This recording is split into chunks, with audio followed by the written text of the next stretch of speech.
अरु रो के पास आता है और उसके बगल में लेट जाता है। रोने की वजह से रो की आंखें अभी सूज गई थी और फीवर की वजह से उसकी सांसों में भी बहुत गर्माहट थी और ऐसे में जब अरु रो की तरफ देखता है उसकी आंखें भी नम हो जाती है। अरु रोती सिसकती हुई रो को अपनी बाहों में ले लेता है और जैसे ही रो को अरु के पास होने का एहसास होता है वैसे ही वो अपने आप को अरु की बाहों में छिपा लेती है और रोने लगती है। अरु रो के बालों को खोलता है और उसके बालों को अपनी उंगलियों से संवारते हुए उससे कहता है, कुछ नहीं मेरा बेटा, आप अपनी आंखें बंद करो और सोने की कोशिश करो और देखो कि कैसे आपका पेन भाग जाता है जब तक आप उठोगे। रो अरु का कुर्ता कसके अपने मुट्ठी में पकड़ते हुए उससे कहती है, मुझे पेन की वजह से नींद नहीं आएगी अरु, आप सुला दो। अरु रो के माथे पर किस करते हुए उससे कहता है, मैं सुला दूं आपको? ठीक है, आ जाइए मेरी जान। इतना कहकर अरु बहुत धीरे से रो को पूरी तरह से अपने ऊपर सुलाता है और अपने एक हाथ से रो की कमर को पकड़ लेता है। अरु रो के बालों को हल्के हाथ से सहलाने लगता है और बार बार उसके माथे पर किस करते हुए कुछ प्यारी सी धुन गुनगुनाने लगता है। रो में अभी कुछ भी एनर्जी बाकी नहीं होती जिसकी वजह से वो थोड़ी देर और रोती है और ऐसे ही कुछ देर बाद रोते रोते ही सो जाती है। अरु रो को वैसे ही पकड़कर लेटा रहता है तभी उनके रूम का दरवाजा बहुत धीरे से खुलता है और ऋषि एक बड़ी सी प्लास्टिक की बैग लेकर अंदर आता है। जब उसकी नजर उन दोनों पर पड़ती है वो दबे पांव उनकी तरफ आता है और अरु से बहुत धीमी आवाज में पूछता है, अरु प्रिंसेस सो गई क्या? तभी अरु रो के माथे पर किस करते हुए ऋषि को बताता है, हाँ सो गई बच्ची ऋषि, बट इसका फीवर बढ़ रहा है यार। तूने सब कुछ लाया ना जिसकी हमें जरूरत पड़ेगी? ऋषि अपना सिर हाँ में हिलाता है और तभी अरु उससे कहता है, ठीक है, अभी सबसे पहले एक काम करते हैं, प्रिंसेस को उसके फीवर और पेन के लिए शॉट्स लगा देते हैं कि उनकी परी का फीवर और पेन दोनों को कम करना बहुत जरूरी है। बेबी अभी बिल्कुल राइट पोजीशन में है, तू जल्दी से दोनों शॉट्स रेडी कर and give her both shots कि उनकी दोनों शॉट्स बहुत हैवी है तो उन्हें बच्ची के हिप्स में लगनी है, आर्म्स में नहीं।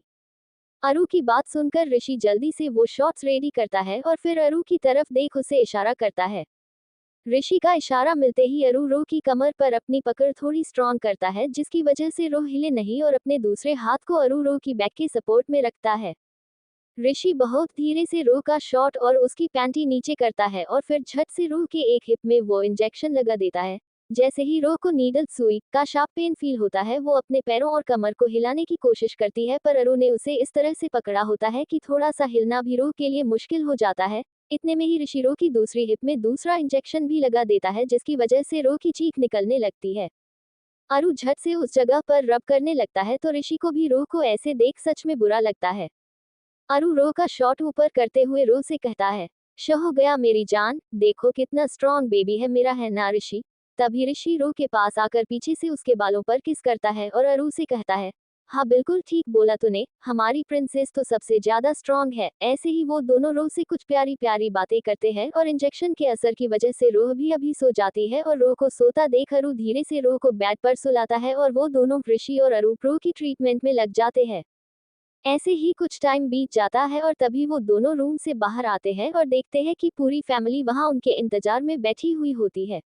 जैसे ही साक्षी की नजरें उन पर पड़ती है वो भागते हुए उनकी तरफ जाती है और उन दोनों से पूछती है, अरु, ऋषि मेरी बच्ची कैसी है, वो ठीक है ना? उसे ज्यादा तकलीफ नहीं हो रही है ना, प्लीज बोलो।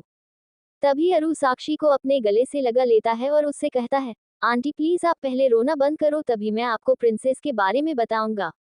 साक्षी झट से अपनी आंसुओं से भरी आंखें पोंछ लेती है और अरु उसकी तरफ और साथ में सभी फैमिली वालों की तरफ देखते हुए उनसे कहता है, मैं आप में से किसी से भी कोई बात नहीं छुपाऊंगा।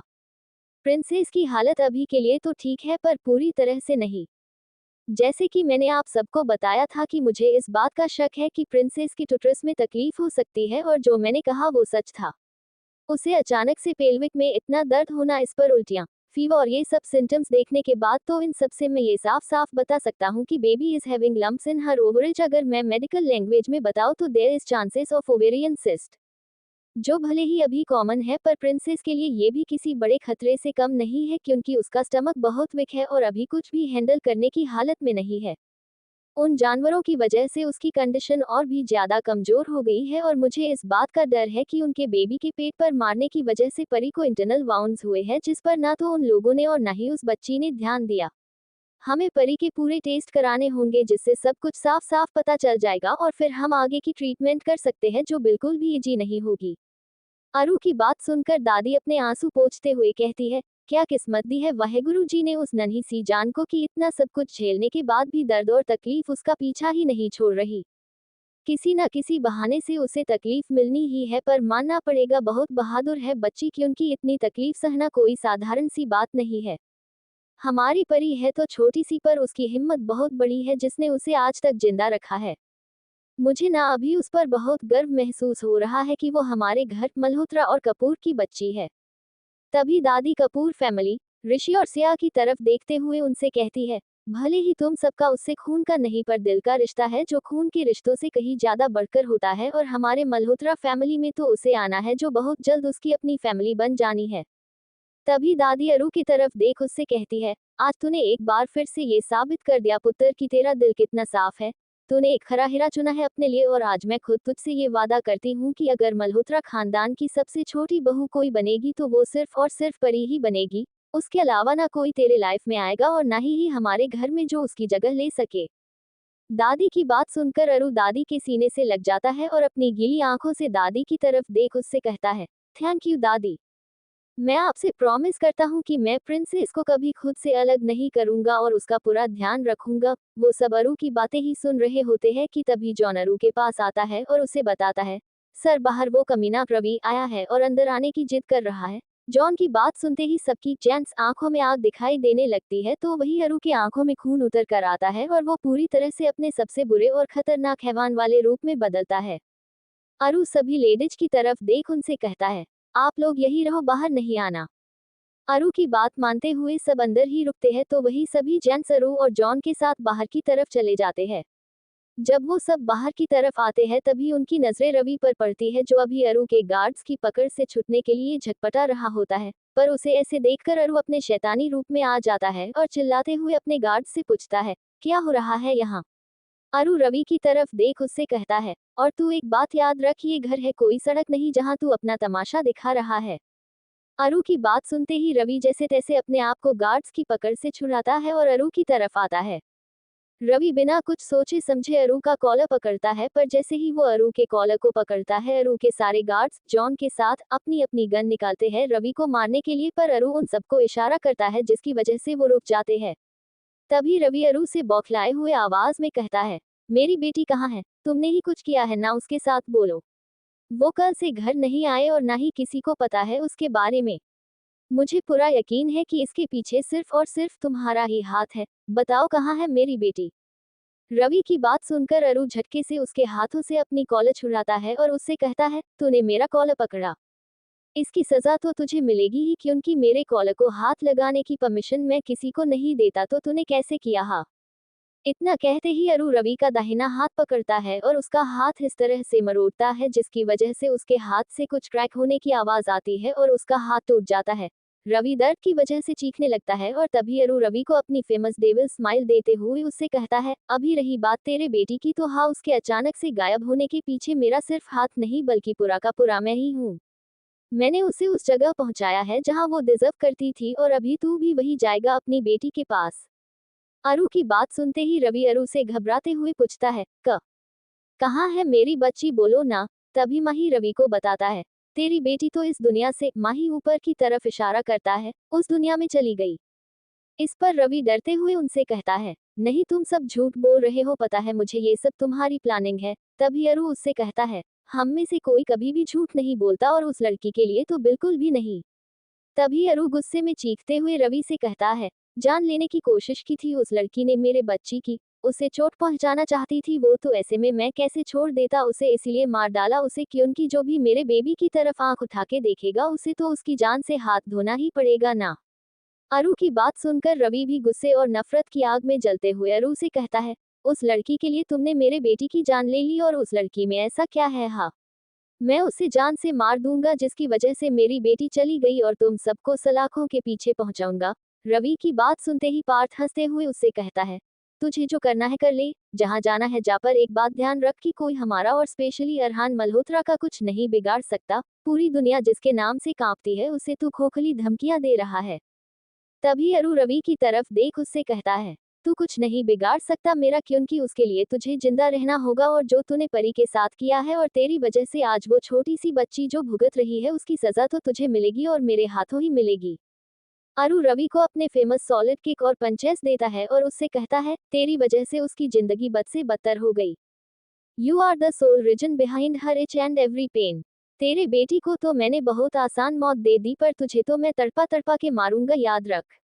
इतना कहकर अरु रवि के दोनों टांगों के बीच एक जोरदार किक मारता है, जिसकी वजह से रवि की चीख निकल जाती है और वो वही जमीन पर पड़े पड़े तड़पने लगता है। अरु उसके गार्ड्स की तरफ देख उनसे कहता है, ले जाओ इसे मेरे स्पेशल रूम, टॉर्चर रूम में, और अच्छे से खातिरदारी करो इसकी, पर ध्यान रहे ये मरना नहीं चाहिए। इसकी जान तो मेरे हाथों से ही जाएगी, वो भी बहुत जल्द, पर अभी के लिए मुझे मेरे बच्चे पर ध्यान देना है, जो मेरे लिए सबसे इम्पोर्टेंट है। ले जाओ। अरु का ऑर्डर सुनते ही गार्ड्स रवि को घसीटते हुए अपने साथ ले जाते हैं और इधर वो सब भी अंदर की तरफ चले जाते हैं। ऐसे ही समय बीत जाता है और शाम हो जाती है। मल्होत्रा फैमिली को वो लोग पार्थ और राघव जैसे तैसे समझाकर मल्होत्रा हाउस भेज देते हैं, पर अरु ऋषि और सिया के साथ कैम्प में ही रुकता है। अरु और ऋषि अभी पार्थ के साथ नीचे हॉल में बैठकर कुछ डिस्कस कर रहे होते हैं कि तभी सिया ऊपर से चिल्लाते हुए उन लोगों से कहती है, गाइज प्रिंसेस को होश आ रहा है, जल्दी से ऊपर आओ। सिया की बात सुन वो तीनों के चेहरे पर एक बड़ी सी स्माइल आती है और वो ऊपर रो के रूम की तरफ भागते हैं। जब वो तीनों अंदर आते हैं तब देखते हैं कि रोह नीति से चिपक कर बैठी हुई है और अपनी क्यूट क्यूट शक्लें बना रही है। रोह को ऐसे देख उनका दिल खुश हो जाता है और अरु रोह की तरफ भागते हुए आता है और उसका एक हाथ बहुत धीरे से पकड़ते हुए उससे पूछता है, बेबी उठ गए आप? अच्छा, सबसे पहले आप मुझे ये बताइए कि आपको अभी भी टमी में पेन हो रहा है या फिर कोई वीकनेस लग रही है? अरु की बात सुनते ही रोह अपनी बड़ी बड़ी आंखों से उसकी तरफ देखती है और फिर अपने दोनों हाथों को अरु की तरफ बढ़ाते हुए उससे क्यूटली कहती है, पहले आप मेरे को अपनी गोदी में लो तभी मैं बताऊंगी। रोह की प्यारी सी डिमांड सुनकर पार्थ हंसते हुए अरु से कहता है, लो अभी ये नहीं छोड़ेगी तुम्हें। Now you have to handle you a baby, जो सच में किसी 2 साल के बच्चे से कम नहीं है। पार्थ की बात सुनकर ऋषि भी हंसने लगता है और उन दोनों को यूं हंसता हुआ देख रोह अपनी प्यारी सी गुस्से वाली शक्ल बनाती है और उन दोनों से कहती है, हो आप दोनों मेरे ऊपर हंस रहे हो? ये तो बहुत गंदी बात है, आप अपनी इस क्यूट सी प्यारी सी बेबी सिस्टर पे नहीं हंस सकते। तभी रोह अरु की तरफ देख उससे उन दोनों की शिकायत करते हुए कहती है, अरु आप देखो ना कैसे दोनों मेरा मजाक उड़ा रहे हैं, आप डांटो ना इन्हें, पर सबसे पहले मुझे पकड़ो, मेरे हाथों में पेन हो रहा है। अरु रोह की क्यूटनेस पर फिदा होते हुए उससे कहता है, कम माय बेबी लव। इतना कहकर अरु संभाल कर रोह को अपनी गोद में उठाता है और उसे लेकर एक बड़े से सोफे पर बैठ जाता है और बाकी सब भी वही बैठ जाते हैं। तभी अरु रोह के बालों को संवारते हुए उससे पूछता है, तो अभी बताइए मेरी जान की कैसा लग रहा है आपको? अभी भी दुख रहा है आपका पेटू? रोह का जवाब जानने के लिए वो सब भी रोह की तरफ देखते हैं। तभी रोह अरु के साथ साथ उन सबको अपनी प्यारी सी स्माइल देते हुए उनसे कहती है, नहीं, अभी मेरा छोटा सा पेटू ठीक है, आप सब तो यही डर जाते हो। हाँ। इस पर पार्थ रोह की नाक खींचते हुए उससे कहता है, अच्छा बच्चू, मतलब हम यही आपके लिए परेशान होते हैं। आपको पता है जब हमने सुना कि आपको पेन हो रहा है तब क्या हालत हो गई थी हमारी। सब रो रहे थे, यहाँ तक कि रोहन अंकल और दादू के आंखों में भी आंसू थे, और ये हमारे छोटे नवाब अरु जो कभी रोते नहीं थे और न ही हमने कभी उसके आंसू देखे थे, वो भी आपके लिए रोता है और बहुत रोता है, क्योंकि ये सबसे ज्यादा प्यार आपसे ही करता है ना, शायद हम सबसे भी कहीं ज्यादा। पार्थ की बातें सुनकर रोह को गिल्ट महसूस होता है और रोह उन सब की तरफ देखती है। फिर वो अपना सिर नीचे की तरफ झुकाती है और उनसे कहती है, मेरी वजह से आप सबको बहुत तकलीफ होती है ना? मैं बहुत बुरी हूं ना भैयू, क्योंकि मैं हमेशा सबको रुलाती हूँ। तभी अरु रोह के छोटे से चेहरे को अपने हाथों में पकड़कर उससे कहता है, नहीं मेरा बच्चा, ये किसने कहा आपसे कि आप बुरे हो? बेटा बुरे आप नहीं, हालात है, और इसमें आपकी कोई गलती नहीं है। अगर हमें तकलीफ होती है तो हमसे कहीं ज्यादा तो आपको होती है ना, फिर भी देखो कितना स्ट्रांग है मेरा बेबी, जो इतना कुछ सहने के बाद भी इतनी हिम्मत दिखा रहा है। I am so proud on you मेरी जान। अरु रोह को अपने सीने से लगा लेता है और तभी वो सारे के सारे भी उनसे चिपकते हुए कहते हैं, we are so proud on our princess. इतने में साक्षी और राघव एक बड़ी सी ट्रे लेकर रूम में आते हैं और उन सब की तरफ देखते हैं। तभी राघव उन सब पर चिल्लाते हुए उनसे कहता है, ये क्या हो रहा है यहाँ पर, और तुम सब उन दोनों बच्चों पर क्यों ऐसे चढ़ रहे हो? चलो छोड़ो उन्हें, मेरी बच्ची का दम घुटने लगेगा गधों। ऋषि और पार्थ। राघव की बात सुन वो दोनों अरु और रोह के ऊपर से उठते हैं, क्योंकि नीति और सिया तो पहले से ही एक तरफ खड़ी होती है, और तभी अरु उन दोनों को पार्थ और ऋषि बहुत डरावना लुक देता है। अरु राघव की तरफ देख उससे कहता है, थैंक यू अंकल, आप आ गए, वरना आज तो हमारा बचना मुश्किल था। मेरी छोटी सी बच्ची को दबा दिया था इन दोनों ने। अरु रोह की तरफ देख उससे पूछता है, परी आप ठीक हो ना? रोहा में अपना सिर हिलाती है और ये सुनकर अरु भी चैन की सांस लेता है। तभी साक्षी उन सबसे कहती है, बहुत हो गई मस्ती, अभी चलो सब बच्चे कुछ खा लो। साक्षी अरु की तरफ देख उससे कहती है, अरु प्रिंसेस को भी खिला दो और तुम भी खा लो। पता है राघव ने मेरी हेल्प की है ये सब बनाने में। तभी ऋषि राघव की तरफ अपनी नौटी नजरों से देख उससे कहता है, ओह क्या बात है अंकल, आप तो किचन में भी आंटी का पीछा नहीं छोड़ते हो। ऋषि अरु को हाई फाई देता है और तभी राघव ऋषि का एक कान खींचते हुए उससे कहता है, बदमाश, बहुत ज्यादा नॉटी नहीं हो गए हो तुम, तुम्हारी शिकायत करूं मैं करण, ऋषि के डैड से। तभी अरु हंसते हुए राघव से कहता है, हाँ अंकल कर दो, मजा आएगा जब करण अंकल इस गधे को धक्के मार के घर से बाहर निकाल देंगे। पार्थ भी हाँ में अपना सिर हिलाता है, पर तभी वो सभी रो की आवाज सुनते हैं जो ऋषि की तरफ देखते हुए राघव और अरु से कहती है, नहीं नहीं, मत करो ना। अगर भैया के पापा ने उन्हें घर से निकाल दिया तो वो बेचारे रहेंगे कहाँ, ऐसे तो बहुत बिग वाली प्रॉब्लम हो जाएगी। रो की बात सुनकर ऋषि रो के पास आता है और उसे अरु की बाहों से खींच धीरे से कर खुद के गले से लगाता है। रो भी ऋषि के सीने से लग जाती है और तभी ऋषि सबको अपनी नजरों से घूरते हुए उनसे कहता है, हाँ सबके सब बुरे हैं, यहाँ सिर्फ मेरी डॉल ही अच्छी है। ऋषि की ताना सुन राघव धीरे से ऋषि के सिर पर मारता है और उससे कहता है, बेटा तुम्हारी नौटंकी अगर हो गई हो तो कुछ खा लो, सबके सब बच्चे भूखे हैं, प्रिंसेस के साथ चलो जल्दी जल्दी सब अपनी अपनी पेट पूजा कर लो। तभी रूह राघव की बात को काटते हुए उन सब से कहती है, रुको रुको, सबसे पहले मुझे कुछ कहना है, फिर मैं ये खाना खाऊंगी।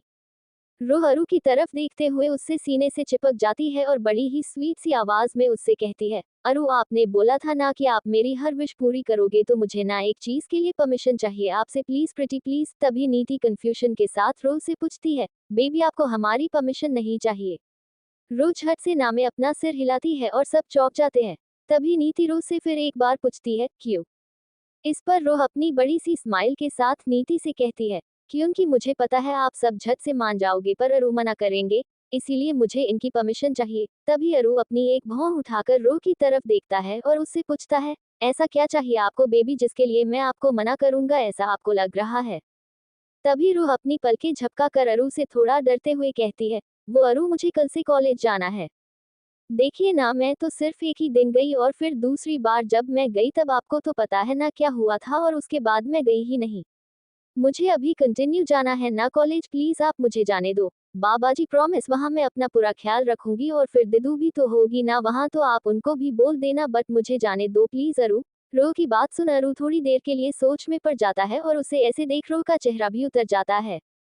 तभी पार्थ अरु के कंधे पर अपना हाथ रखते हुए उससे कहता है, ज्यादा सोचो मत अरु, जाने दो प्रिंसेस को, क्योंकि हम इसे डर की वजह से यूं घर में बिठाकर तो नहीं रख सकते ना।